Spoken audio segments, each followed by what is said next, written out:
اعوذ باللہ السمیع العلیم من الشیطان الرجیم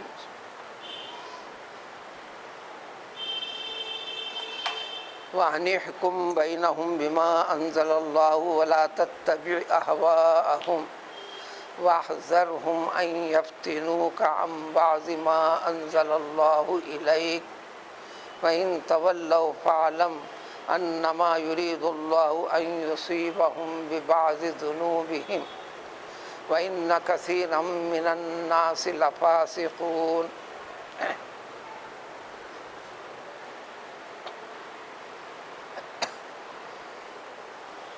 پچھلی 4 آیتوں سے ایک مضمون، ایک حقیقت کے متعلق تفصیل پیش کی جاتی رہی،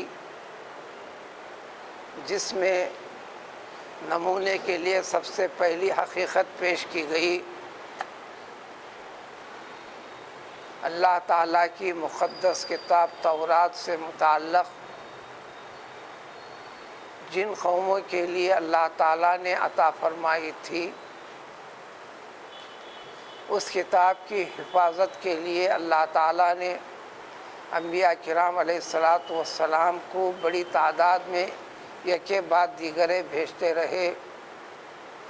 ہر نبی نے اپنی تعلیم کے ذریعے، تربیت کے ذریعے، نگرانی کے تحت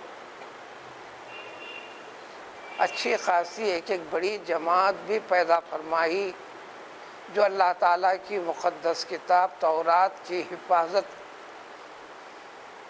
کی ذمہ داری اچھی طریقے سے نبھاتے رہے۔ لیکن زمانے کے وہ اوقات بھی ان لوگوں کے اوپر سے گزرے جو یہی تعلیم یافتہ، تربیت یافتہ، دین سے تعلق رکھنے والے، دین کی علامتیں، دین کا شعار کے ساتھ آراستہ رہ کر لوگوں میں مانے جانے والے لوگ زمانے والوں کے دباؤ میں آتے گئے، وقتاً فوقتاً۔ اللہ کے حکم کے مقابلے میں دنیاوی اعتبار سے شان و شوکت رکھنے والے طبقے کے معاملے میں جانبداری کا پہلو اختیار کرتے ہوئے اور اس کے تحت دنیا کا ایک حصہ مالی اعتبار سے، شان و شوکت کے اعتبار سے، عمرہ سے قرب حاصل کرنے کے اعتبار سے انہوں نے احکام خداوندی کے فیصلے دینے میں، یعنی دین کا حکم، اللہ کا منشا بتانے میں نرمی اختیار کی، تبدیلی اختیار کی، تعویل پیدا کرتے ہوئے ہاں اس لحاظ سے یہ جائز ہو سکتا ہے، درست ہو سکتا ہے۔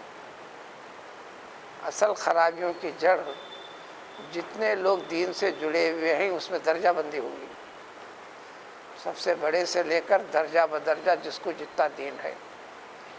اگر مجھ کو 4 باتیں دین کی پکی معلوم ہیں، ان 4 باتوں میں عمل کرتا بھی ہوں، باعمل بھی ہوں، لیکن زندگی کی کسی موڑ پر ان 4 باتوں میں سے کسی ایک بات پر، کسی ایک حکم پر، کسی کے حق میں اس میں تعویل کرتے ہوئے نرمی والا پہلو اختیار کر کر فیصلہ سنا دیتا ہوں، تو یہ بھی مراد ہوگا اس میں، یہ شخص بھی مراد ہوگا، یعنی اس لیول کے وہی لوگ مراد نہیں۔ دین والے معاملے میں کوئی سمجھوتا نہیں۔ ان خرابیوں کے ذریعے سے ہوتے ہوئے حضور صلی اللہ علیہ وسلم کے زمانے میں بھی یہودی تھے، کئی مرتبہ مسائل ٹکرائے، پھر یہودی قوم کے اندر آپس میں فرقہ بندی، اس فرقہ بندی سے فائدہ اٹھانے کے لیے یہ فرقہ اس فرقے سے ناراض اور تعصب برتنے والا، یہ فرقہ اس فرقے سے تعصب برتنے والا، لیکن دین کے لحاظ سے، مذہب کے اعتبار سے، قوم کے لحاظ سے یہودی ایک جیسا کہ آج بھی ہے۔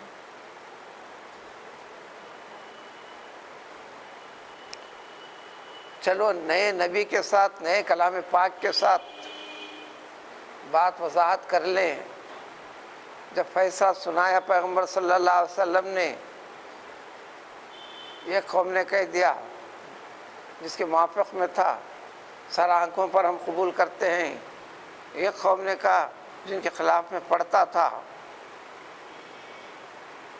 لیکن اللہ تعالیٰ کی مقدس کتاب کے آئین مطابق تھا، ہم اس کو قبول نہیں کرتے۔ یہ طریقہ نہیں ہے۔ اللہ کے فضل و کرم سے اللہ تعالیٰ نے طریقہ بتلایا پیغمبر صلی اللہ علیہ وسلم کو، ان سے دریافت کرو فلاں فلاں سے۔ انہیں کے ماہرین کو بلا کر جب قسم دلا کر پیغمبروں کا واسطہ دے کر جب کہہ دیا گیا تو کہنے لگے ہاں اس معاملے میں ہم نے ایسا کیا تھا۔ سابق میں کسی بڑی شخصیت کے ساتھ، حکمرانی سے جڑے ہوئے شخص کے ساتھ ایک مرتبہ فیصلے میں ایسی تبدیلی لائی تو ساری قوم کہنے لگی ایک کے لیے فیصلہ ایک کے لیے فیصلہ ایک، یہ کہاں سے ہو سکتا ہے؟ لہذا ہم سارے کے سارے قوم کے لیے فلاں چیزوں میں تبدیلی پیدا کیے، اور پھر بھی دین کا دعویٰ، پھر بھی دیندار، پھر بھی دینی اعتبار سے عزت و احترام کو قبول کرتے چلنا عوام سے۔ یہی کیفیت اللہ تعالیٰ نے پھر اس کے بعد شریعت کو بدل دیے، مقدس کتاب کو بدل دیے۔ مقصد اس کتاب کا بھی یہی، اس کتاب کا بھی یہی، ایک لفظ کی بار بار تکرار چلی، فیہ ھدی و نور، لیکن شریعت اور طریقے اس پر باقی رہنے کے لیے تو شریعت عیسوی آئی، اس میں بھی یہ تبدیلیاں پیدا کیا انہوں نے۔ ان دو نمونوں کو بتا کر جو تیسری بات بتائی گئی، بالکل اسی نہج پر جو تورات کے احکام تھے اس کے ذریعے سے تربیت دلانا انسان کو مقصود تھا، اسی نہج پر انجیل کے ذریعے سے بنی اسرائیل کے لیے، اسی نہج پر یعنی سابقہ ساری مقدس کتابوں کے نہج پر یہ کلام پاک کو بھی بھیجا گیا ہے۔ کل کی آیت میں، کل کی وضاحت میں اسی سے متعلق تفصیلات گزری، اسی کا اختتام آج کی ان چھوٹی دو آیتوں میں ہے۔ قیامت تک اسلام سے جڑے ہوئے فرد کے لیے کوئی شکل نکالیے نہ پھر فلاں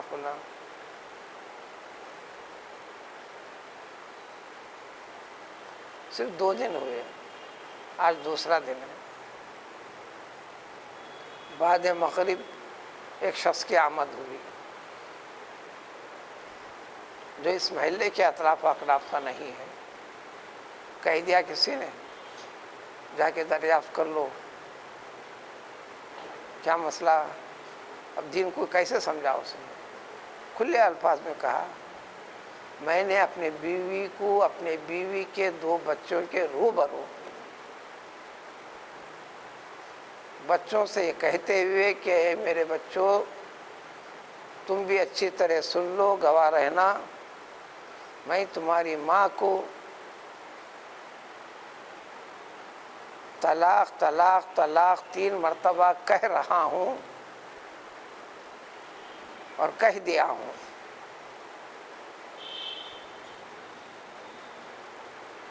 جوش، غضب، غصہ، غصے کی کیفیت میں شیطانی طاقتیں، قوتیں جو دماغ پر حاوی ہوتی ہیں جو ہی ٹھنڈی پڑی، کچھ گھنٹے بھی نہیں گزرے بے چین ہو کر بھاگ دوڑ کرنے لگا، آ کر کہنے لگا مجھے کوئی شکل یہ بتائیے کہ کتنا کفارہ دے دوں، کتنا صدقہ دے دوں، میں دینے کے لیے تیار ہوں۔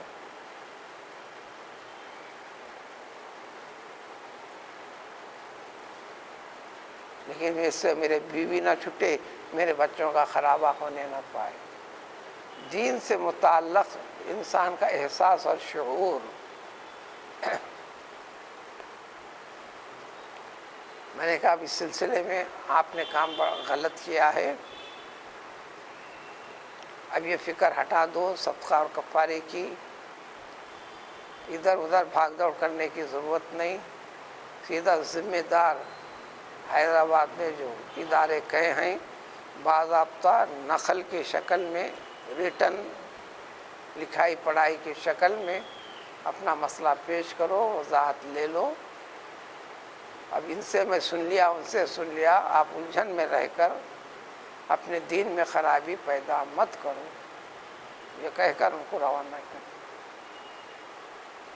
میں بھی جب زبانی مسئلہ سناؤں گا، اب سند کے طور پر تمہارے لیے ضرورت ہے۔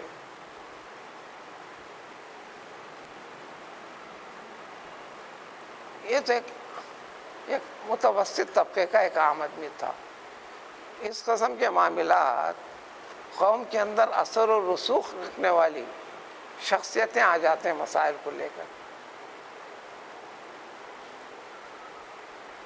کئی قسم سے روابط ہوتے ہیں، کئی قسم کے خدمات ہوتے ہیں، یعنی اس جیسے ماحول پر بھی نظر رکھ کر ہمارے اس مسئلے کے اندر کوئی نرم گوشے والا پہلو نکل سکتا کیا؟ یہ دین والے معاملات میں ایسا نہیں ہے، یہ سوچ غلط ہے۔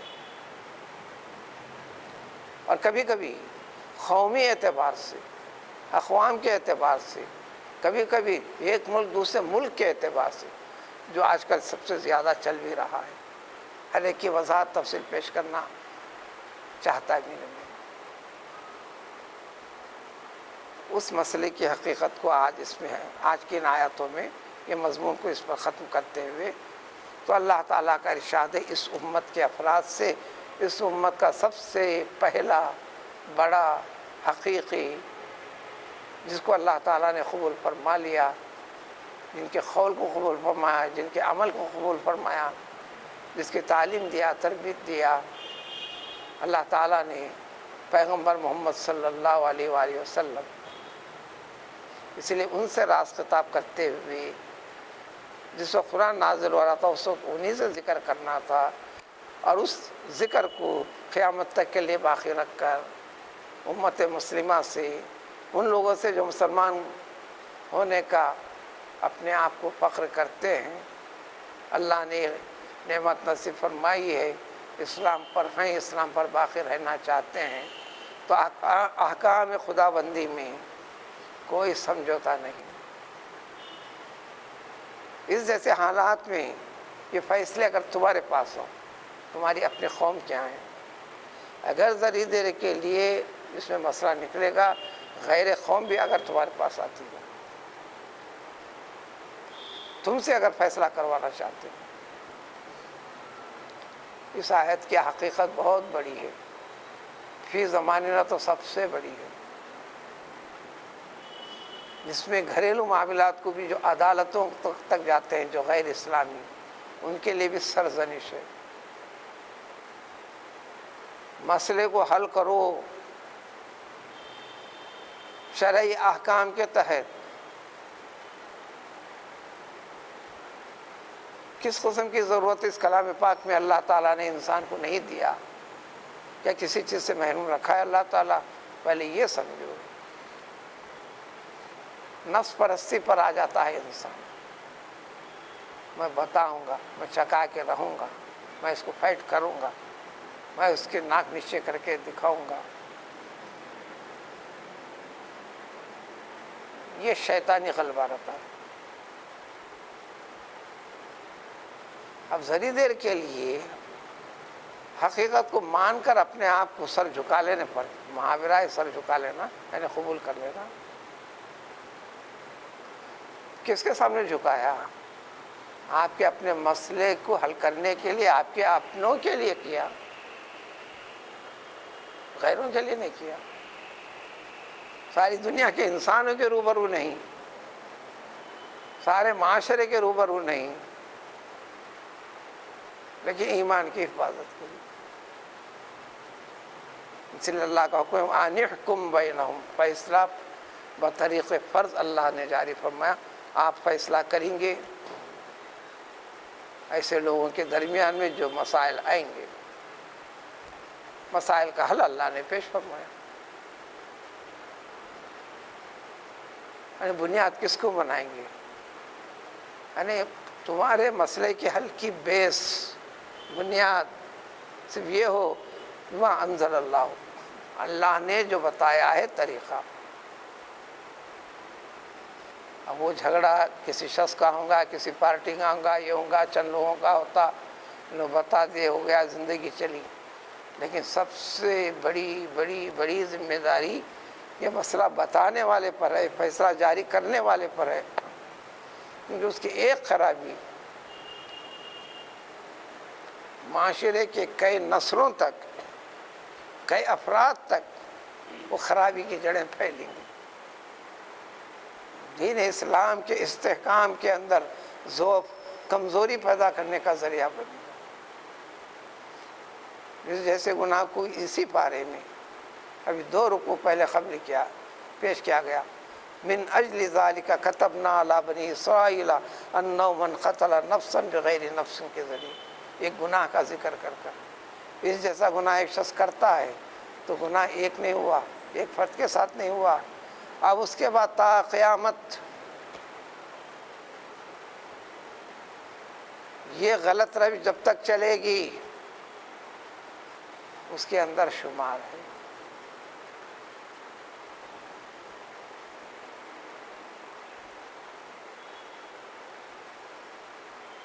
اسی لیے یہ جملہ بھی بالکل صحیح ہے، اس قرآن کی روشنی میں بالکل صحیح ہے۔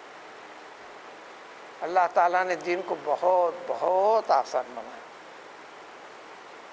بعض بہت فکر کرتے ہوئے، ذکر و شغل کرتے ہوئے، اونچائی منزل پر بھی پہنچ کر کیا کہا، انہوں نے سمجھا، اپنے غور و فکر سے، اپنی عقل سے صحیح نتیجے پر پہنچ کر کہہ رہے ہیں۔ قرآن خود اس آیت سے 2 آیتوں پہلے وہی چیز کو ذکر کیا ہے، خود اللہ نے فرمایا۔ بگاڑ کی راہیں، شکلیں، گلیاں بتانے والے جو دین کی اصلاح کی ذمہ داری لے کر چل رہے ہیں وہیں سے شروع ہوتی ہیں، انہی کی بنیاد بنا کر آگے بڑھتے ہیں۔ عوام بڑھتی ہے، وَأَنِ احْكُم بَيْنَهُم بِمَا أَنزَلَ اللَّهُ، اللہ تعالیٰ نے جو بتلا دیا ہے، یہاں نازل کیا ہے جس کو اللہ نے، یعنی جو بتلا دیا، فیصلہ دے دیا ہے۔ کیوں دیا ہے؟ اس پر کرو۔ اس سے بہت پہلے بات بتا دی گئی تھی، پیغمبر داؤد علیہ السلام کی، قرآن میں ان کے اس فیصلوں کا خاص تذکرہ ہے کئی جگہ، اگلے پاروں میں آئے گی تفصیل بھی۔ فصل الخطاب سے اللہ تعالیٰ نے نوازا بھی، کیونکہ آپ کو حکومت کی بادشاہت بھی عطا فرمایا اللہ تعالیٰ نے، نبوت اور پیغمبری بھی عطا فرمایا۔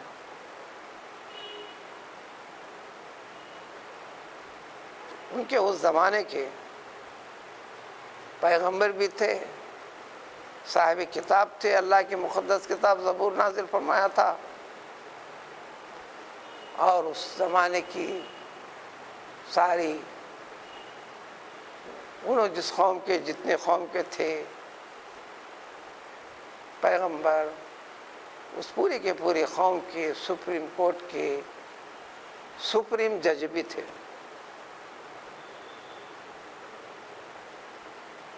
ان کے سارے ججمنٹس کو اللہ نے تعریف بھی فرماتے کہہ دیا کہ فصل الخطاب، 2 ٹوک خطائی واضح فیصلے آپ نے فرمائے۔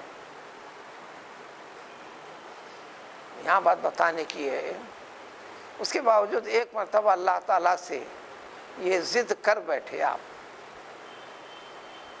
اللہ تعالیٰ یہ ایک عجیب جھگڑا آیا ہے، جس طریقے سے تیری شریعت کے مطابق، یعنی تورات ہی تھی شریعت کے مطابق دونوں فریقوں کے دلائل سن کر، جرح ادا کر کر، تفاصل لے کر فیصلہ تو میں محفوظ رکھ لیا ہوں، جس وقت سنانا ہے سناؤں گا، لیکن میری ایک التماس درخواست آپ سے ہے، اس معاملے میں فیصلہ میں آپ سے لینا چاہتا ہوں۔ اللہ تعالیٰ نے فرمایا فیصلے کے لیے جو چیزیں بتا دی گئیں، جو طریقے دے دیے گئے، یعنی بما انزل اللہ، بس اسی کے بنیاد پر تم کرتے چلے جاؤ، ہمارا فیصلہ لینے کی ضرورت نہیں، ہمارے فیصلے قیامت میں ہوں گے۔ دنیا میں ہم تم کو جانشین بنائے ہیں، انا جعلناکم خلیفۃ فی الارض، یہی مطلب ہے۔ حکم خداوندی، منشا خداوندی کو اللہ کا حکم سمجھ کر جاری رکھنا، یہ سب سے بڑی ذمہ داری ہے۔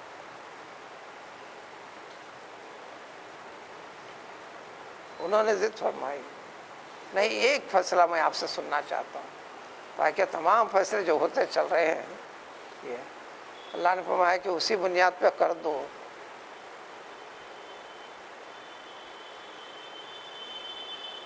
بار بار درخواست پر اللہ تعالیٰ سے بواسطہ جبریل امین علیہ السلام جواب دے دیا گیا، اللہ کا فیصلہ تمہارے دل کو بھی شاک لگے گا، تم بھی سن کر عجیب سمجھو گے۔ مسئلہ تھا ایک نوجوان نے ایک ضعیف بوڑھے کو قتل کیا تھا، قتل کر کر اس کی دولت کو ہڑپ کیا تھا۔ فیصلے میں ثبوت سے، شہادتوں کے ذریعے سے ثابت ہو گیا کہ قاتل یہی ہے، اس کے مال کو لوٹنے والا یہی ہے، یہ ثابت بھی ہوا اور حقیقت بھی تھی۔ واقعی بات بالکل صاف تھی، کوئی چیز چھپی چھپائی نہیں تھی، فیصلہ بھی آسان تھا، قتل کی سزا قتل۔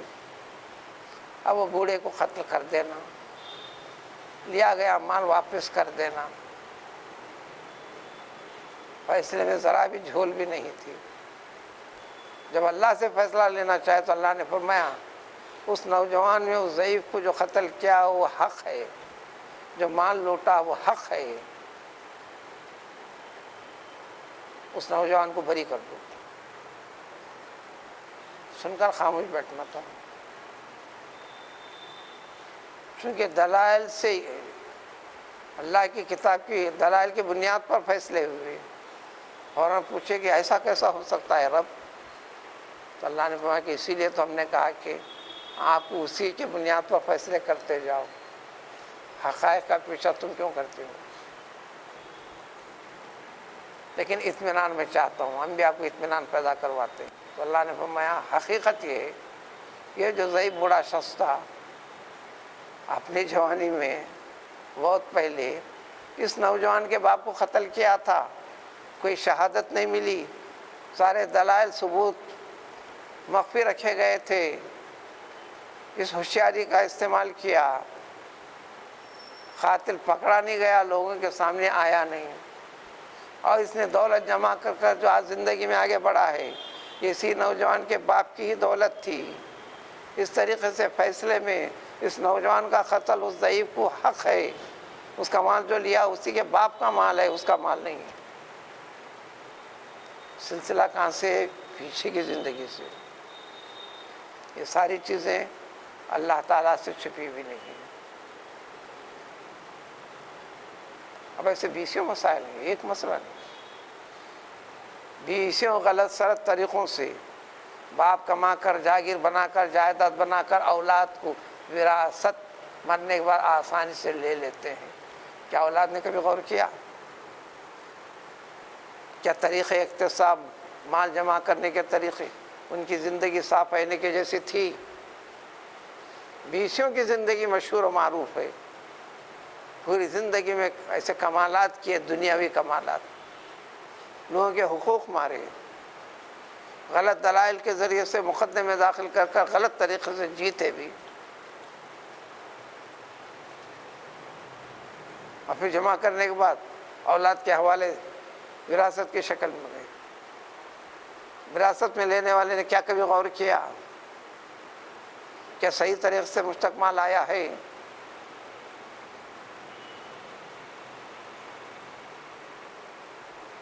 آج بھی زندہ ہے۔ اعظم گڑھ کے ایک شخصیت کا واقعہ سنا، وہ شخص آج بھی زندہ ہے۔ بڑی جاگیر جائیداد والا باپ،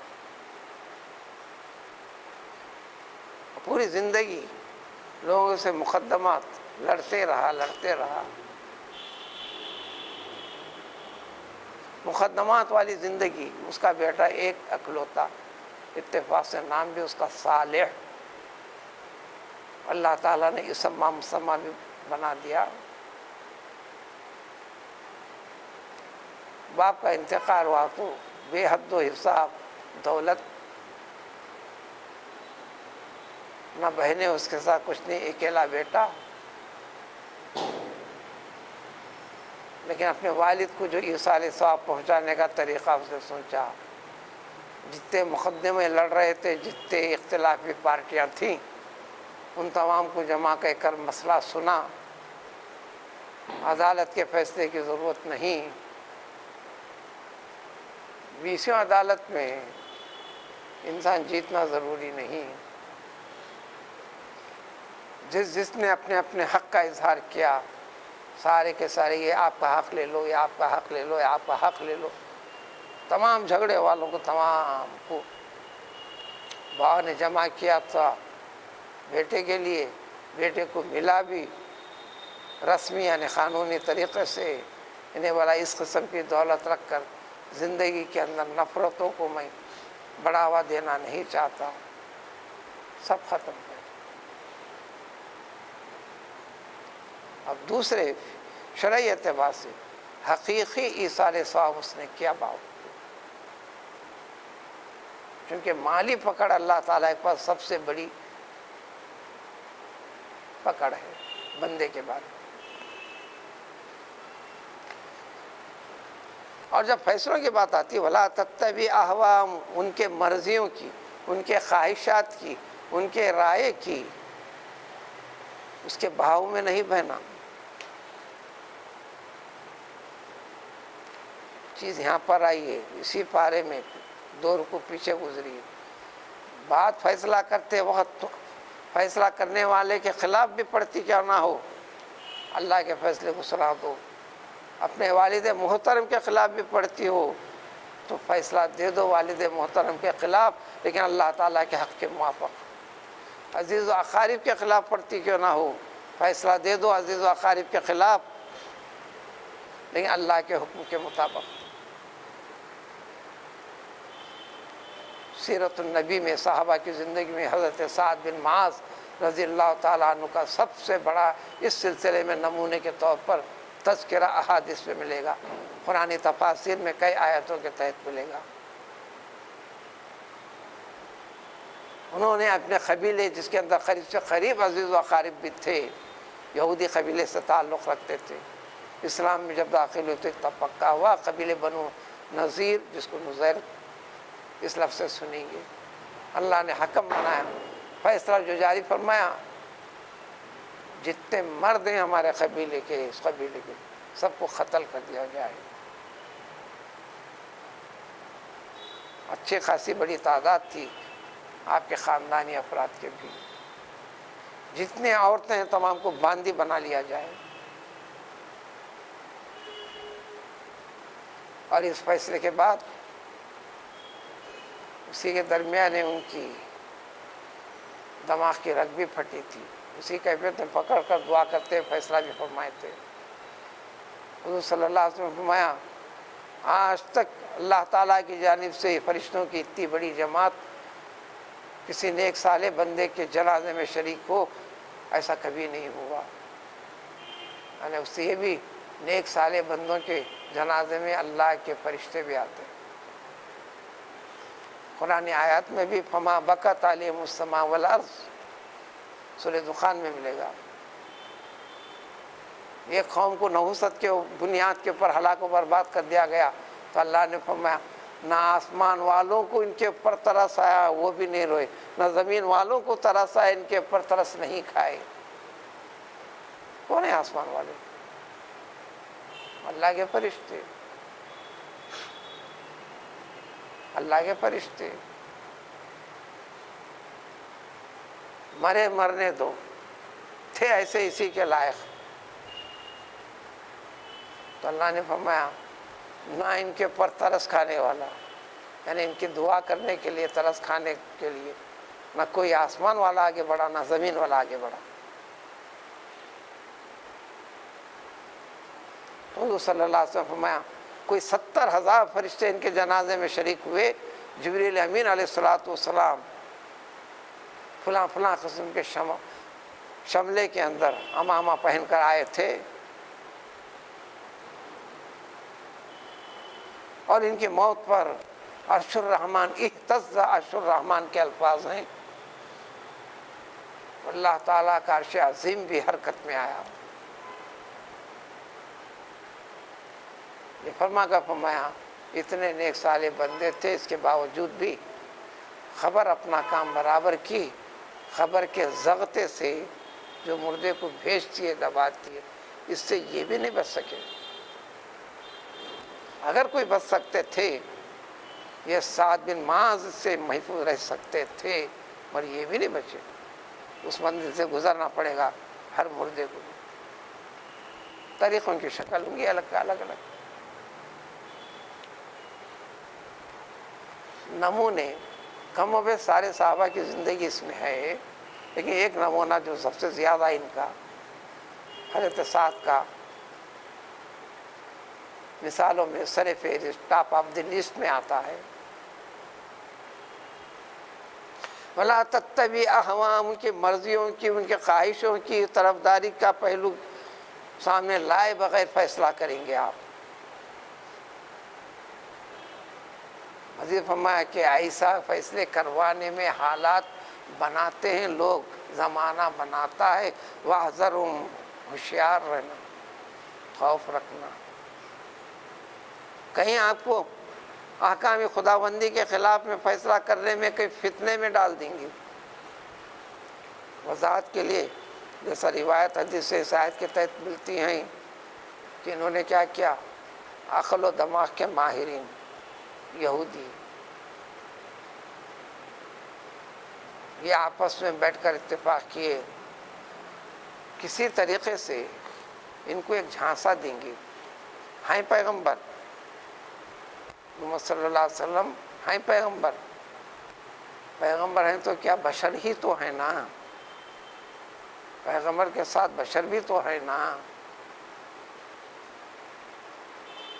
ایسا پہلو اختیار کریں گے تھوڑا وہ لڑ کھڑا جائے، آپس میں سمجھوتا کیے۔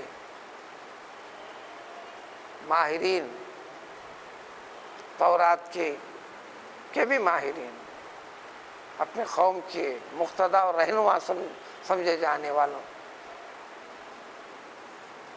آ کر کہے اے محمد صلی اللہ علیہ وسلم، اے محمد آپ جانتے ہیں ہم جو جمع ہوئے ہیں، ہم وہ حضرات ہیں سارے کے ساری یہودی قوم ہماری بات پر چلتی، ہمارے اشارے پر چلتی، ہمارے فیصلے پر چلتی،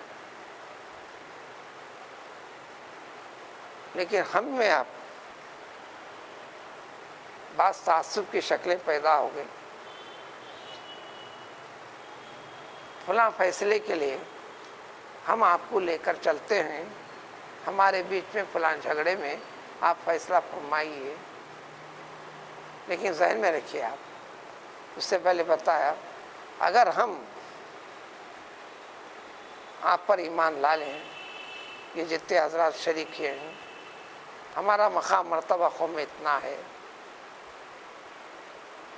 ہم کسی کو مار کر آؤ کہتے قوم جا کر مار کے آتی ہے، اگر ہم اسلام لا لیں، ہم اپنے قوم سے کہہ دیں گے نبی برحق اسلام لا لو، یہ سارے کے ساری یہودی قوم آج مسلمان ہو جائے گی ہے محمد، لیکن ایک ہی شرط ہے ہماری، یہ فیصلہ کرنے جب بیٹھیں کہیں آپ کو دلیل ہمارے خلاف بھی مل جائے، مگر ایسا کوئی پہلو اختیار کرنا، فیصلہ ہمارے فیور میں آنا، فیصلہ ہمارے فیور میں آنا، بس ہمارا یہ ایک کام ہو جائے تو پھر سارے کے سارے یہودیوں کو اسلام میں ہم ڈھکل دیتے ہیں، بشمول ہم بھی ایمان لاتے ہیں۔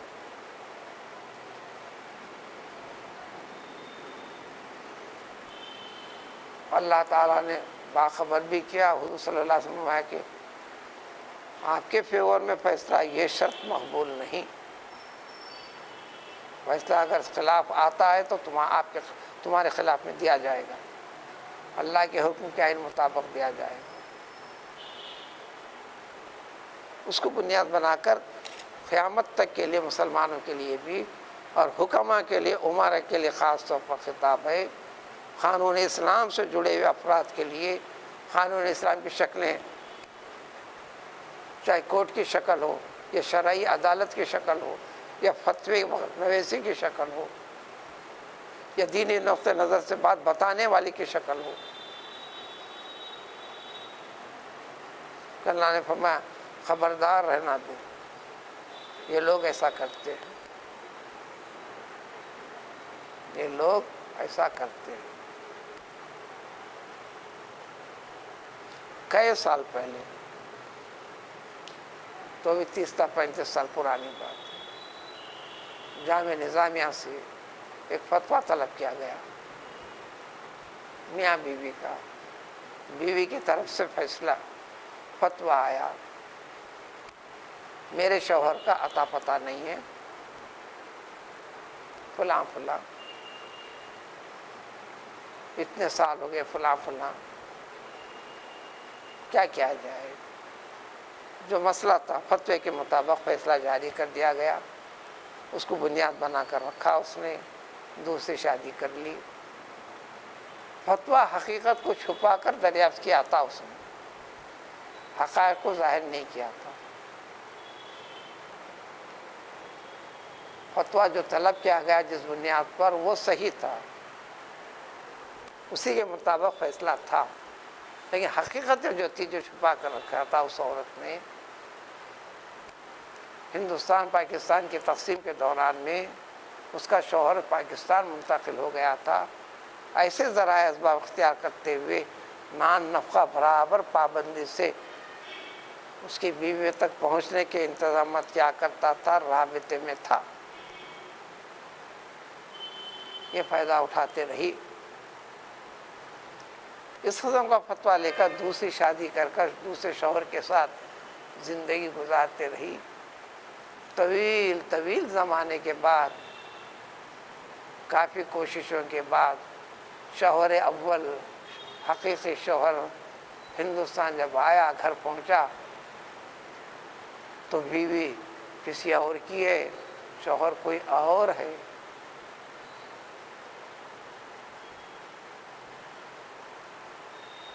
بڑے غیظ و غضب میں آیا، اس نے اپنے آپ کو معصوم قرار دیتے ہوئے دوبارہ شادی کرنے کی اجازت نامے کے ساتھ، یہ میرے پاس ثبوت ہے، ہم نے شادی کی۔ اب وہ غصے سے باہر ہوا، وہ شخص اتنا بڑا برچہ ہاتھ میں لیا، سیدھا جامعہ نظامیہ کو پہنچا۔ جو فتویٰ دینے والا تھا وہ تو انتقال ہو چکا تھا، دوسرا مفتی تھے، کافی عمر رسیدہ ہو کر اتفاق سے وہ مفتی آج بھی ہے، مفتی عظیم الدین صاحب کے نام سے۔ سیدھا آ کر نکالا، کہا کہ یہ فتویٰ آپ لوگوں کا ہے؟ انہوں نے کہا کہ ہاں فتویٰ ہے۔ فوراً چاقو بھی نکال کر سامنے رکھا، حقائق بیان کیا، یہ وہ میری بیوی ہے، میری بیوی ہوتے دوسرے کو سے شادی کرنے کی اجازت دے دیا تم لوگوں نے؟ انہوں نے کہا دیکھ کر، پہلے یہ اٹھاؤ برچہ، اندر رکھو، اب بات سنو، فتویٰ ہمارے ادارے کا ہے، لیکن فتویٰ میں نہیں دیا ہوں، جس نے فتویٰ دیا تھا اس کا انتقال ہو گیا ہے۔ شادی کرنے کی اجازت سے اتنا جملہ سنا رہے ہو تم، یہ فتویٰ کے سوال کی نوعیت کیا ہے؟ پھر ایک مرتبہ پڑھو، غور سے سنو، جو بنیاد پوچھی گئی ہے اس کے عین مطابق فتویٰ صحیح ہے، حقائق کو چھپا کر غلط معلومات دے کر فتویٰ آپ نے حاصل کر لیا، اس میں جواب میں کسی قسم کی خرابی نہیں ہے، گڑبڑ نہیں ہے، بات سمجھ میں آئی، پھر ہو گیا۔ اب اس کے بعد کا قصہ نہ ہم کو سننا ہے نہ انہیں آج سنا ہے، اب ضرورت نہیں ہے۔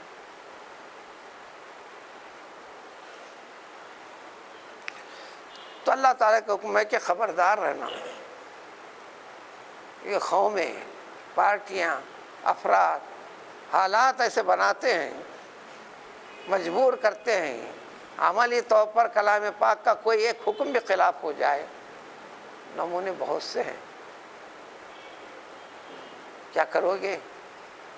جب کرو گے تو تمہاری طاقت دنیا اعتبار سے بڑی ہوتے ہوئے بھی انتہائی بوسیدہ ہو جاؤ گے۔